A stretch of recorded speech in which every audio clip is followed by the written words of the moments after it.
गोदी में उठावे के सखी हो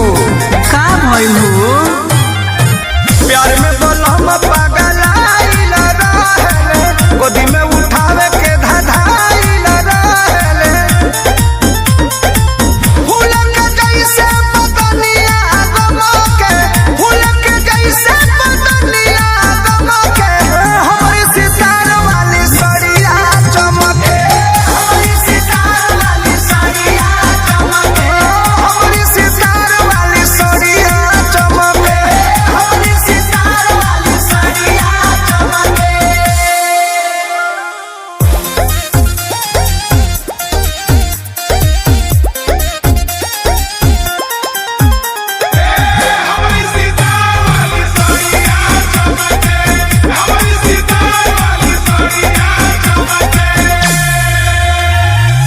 चूड़ी कंगन